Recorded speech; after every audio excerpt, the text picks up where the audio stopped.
உருவாய் அருவாய் உளதாய் இளதாய் மறுவாய் மலராய் மணியாய் ஒளியாய் கருவாய் உயிராய் கதியாய் விதியாய் குருவாய் வருவாய் அருள்வாய் குகனே. குருவாய் வருவாய் அருள்வாய் குகனே. குருவாய் வருவாய் அருள்வாய் குகனே. வெற்றிவேல் முருகனுக்கு அரோகரா. இன்றைய தினம் 2025 வருடம் ஐப்பசி மாதம் சூரசம்ஹார தினம். சூரசம்ஹார தினத்தில் நம்ம என்ன பார்க்க போகிறோம் அப்படின்னு கேட்டிங்கன்னா, நிறைய பேர் ஒரு சில சந்தேகங்கள் என்கிட்ட கேட்டுட்டு இருந்தாங்க. அது எந்த மாதிரி சந்தேகம் அப்படின்னா, எப்போவோ ஒரு புராண காலத்தில் நடந்த சூரசம்ஹாரம், அது நடந்து முடிஞ்சு எத்தனையோ யுகம் இருக்குது, நடந்ததா நடக்கலையானே எங்களுக்கு தெரியாது. இருந்தாலும் நடந்ததாகவே நம்பப்பட்டாலும் எப்போயோ நடந்திருக்கு. அதை ஏன் இப்போ இன்னும் வருஷம் முருகன் கோவில்களில் இந்த சூரசம்ஹார நிகழ்ச்சி அப்படின்னு சொல்லி ஒன்று நடத்திக்கிட்டே இருக்காங்க? இதற்கான காரணம் என்ன, அப்படி நடத்த வேண்டிய அவசியம் என்ன, இதுக்கு பின்னாடி என்ன இருக்குது அப்படின்னு சொல்லிட்டு ஆன்மீகவாதிகளுக்கு தெரிந்து கொள்ள வேண்டும் என்ற ஆசையில் கேட்குறாங்க. ஆன்மீகவாதி இல்லாமல் நாஸ்திகவாதியாக கடவுள் நம்பிக்கை இல்லாதவங்க இதை கிண்டல் செய்யும் விதமாக கேள்வி கேட்குறாங்க.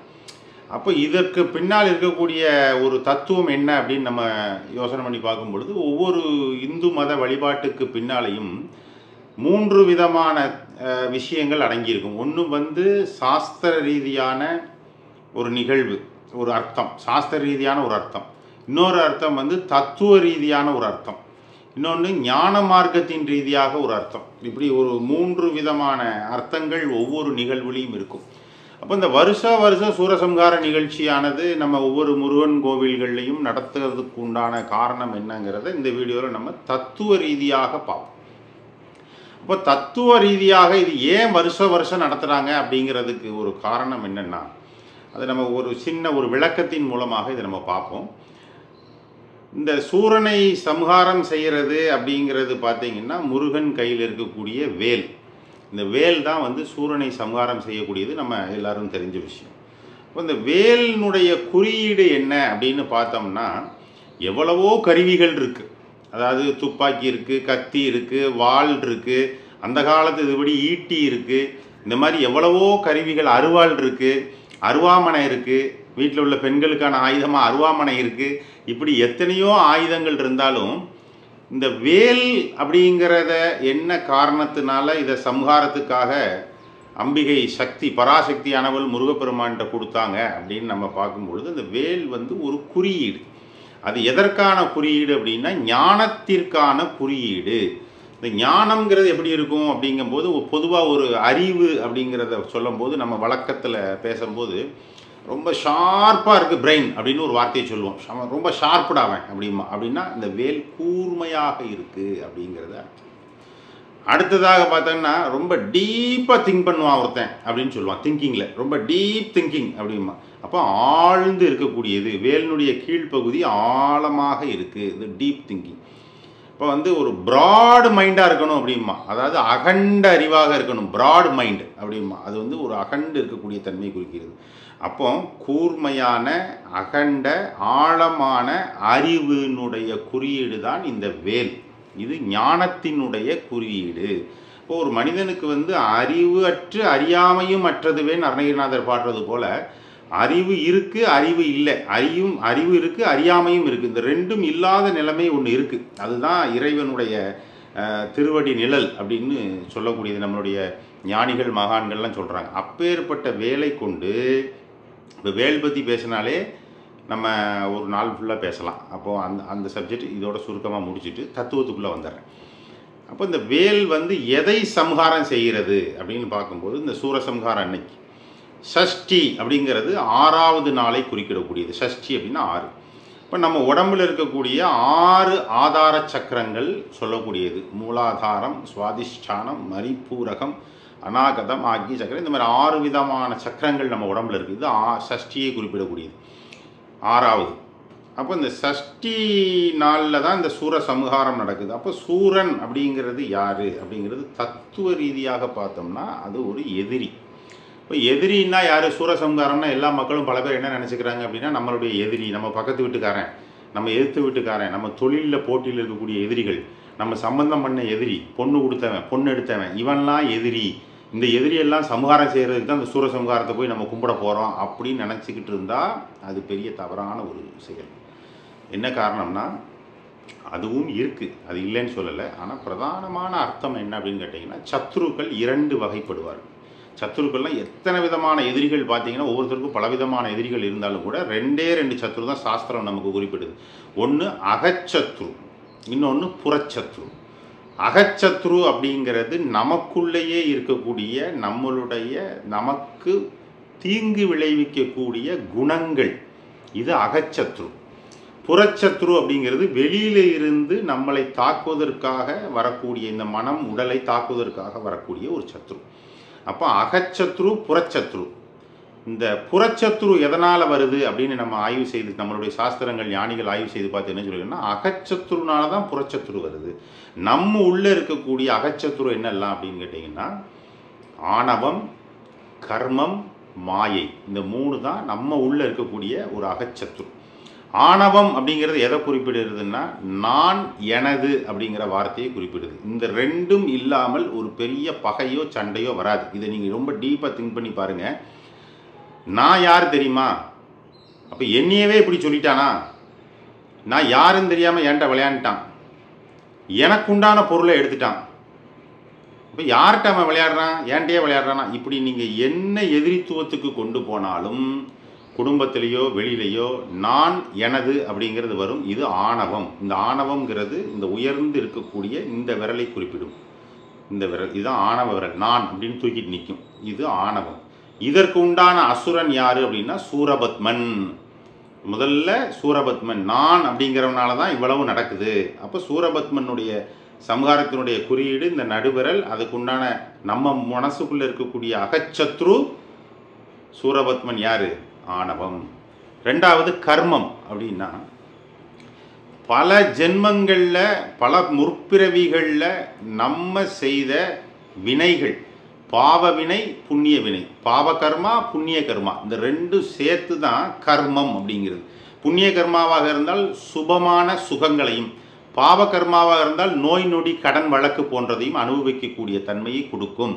இது கர்மம் அல்லது கண்மம். நல்வினை, தீவினை, இந்த 2யும் சம்ஹாரம் செய்யக்கூடியது யாருன்னா அருள்மிகு சுப்பிரமணிய சுவாமி திருக்கைவேல் அப்படிங்கிற. இந்த கர்மத்தினுடைய அதிபதியாக வரக்கூடியது யார் அப்படின்னு கேட்டிங்கன்னா தாரகாசுரன்.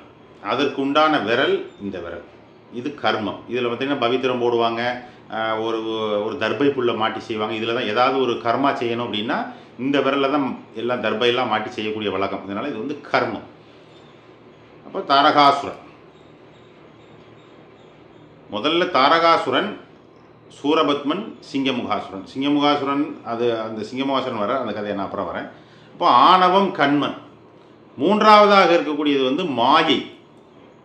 இந்த மாயை அப்படிங்கிறது எதை குறிப்பிடுது அப்படின்னு பார்த்தீங்கன்னா, எதுவுமே நிரந்தரம் இல்லை இந்த உலகத்தில், எல்லாமே அழியக்கூடியது தான். அது எல்லாருக்கும் தெரிஞ்ச விஷயம்தான். நேற்று உள்ளது இன்னைக்கு இல்லை, நேற்று உள்ள காலம் இன்னைக்கு வராது, நாளைக்குள்ள காலம் எப்படி இருக்குன்னு தெரியாது. நான் பேசிக்கிட்டு இருந்த அடுத்த க்ஷணம் என்ன போகுதுன்னு எனக்கே தெரியாது. இந்த நிமிடங்கள் கடந்து போயிட்டே இருக்குது, காலம் கடந்து உருண்டு போய்கிட்டே இருக்குது. அப்போ இந்த காலத்தினுடைய ஓட்டத்தில் எல்லாமே மாயையாகத்தான் இருக்கிறது. எதுவுமே நிரந்தரம் இல்லை. அன்பாக இருக்கக்கூடிய எல்லா உறவுகளும் நிரந்தரம் இல்லை. பகையாக இருக்கக்கூடிய அனைத்து பகைவர்களும் நிரந்தரம் இல்லை. இது உருண்டு போய்கிட்டே இருக்கு. ஆனால் இது நம்ம மனசு என்ன நினச்சிக்கிறது, இதெல்லாம் நிரந்தரமாக இருக்கும்னு நினச்சி கவலைப்பட்டுக்கிட்டே இருக்கு. இது ஒரு மாய தோற்றம். ஏன்னா இந்த உடல் அழியக்கூடியது, ஆனால் இந்த உடல் நிலையானது நினச்சி நம்ம ஒரு மாயையில் இருக்கோம். இது ஆணவம், கண்மம், மாயை. இந்த 3 குணங்களை கொண்ட அசுரர்கள் தான். இந்த மாயைக்கு உண்டான விரல் வந்து இந்த சுண்டு விரல். ஆணவம், கர்மம், மாயை. இது ஜீவாத்மா, இது பரமாத்மா.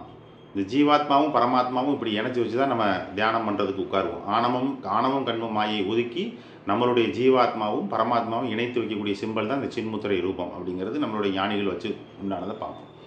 அப்போ இந்த முருகன் திருக்கையில் இருக்கக்கூடிய வேலானது நமக்கு என்ன செய்கிறது என்றால், சூரபத்மன், தாரகாசுரன், சிங்கமாசுரன் இருக்கக்கூடிய இந்த அசுரர்கள் நமக்குள்ள இருக்கக்கூடிய இந்த தீய குணங்களை சம்ஹாரம் செய்து நம்மளுடைய ஆத்மாவை அவருடைய திருவடி நிழலிலேயே அணைச்சி சேர்த்துக்கிறார். நம்மளுடைய ஆத்மாவை முருகன் தன்னுடைய ஸ்கந்தலோகத்துக்கு அழைத்து செல்வது போக ஏற்றுக்கொள்கிறார். அதைத்தான் இந்த தாரகாசுரன், சிங்கமாசுரன், சூரபத்மனெல்லாம் சம்ஹாரம் செய்து சேவலாகவும் மயிலாகவும் மாற்றி தன்னோடையே இணைத்து வைத்து கொண்டார் முருகப்பெருமான் அப்படிங்கிறது. அப்போ நல்வினை தீவினை ரெண்டையும் அழித்து, ஆணவம் கண்மம் மாயை அனைத்தையும் அழித்து, அகச்சத்துருக்களை சம்ஹாரம் செய்து, அதன் மூலமாக புறச்சத்துருக்களையும் சம்ஹாரம் செய்து, வேண்டிய வரங்களை, இயற்கையின் நியதிப்படி வேண்டிய வரங்களை, நம்மளுடைய அனைத்து விதமான தோஷங்களையும் நிவர்த்தி செய்து, இந்த பாப உடலை பரிசுத்தமாக்கி நம்மளுடைய வம்சங்கள் விருத்தியாவதற்கு, வாழ்க்கையில் மேன்மேலும் வளர்ச்சி அடைவதற்கு, இக பர சுகங்கள், பூமியில் அடைய வேண்டிய எல்லா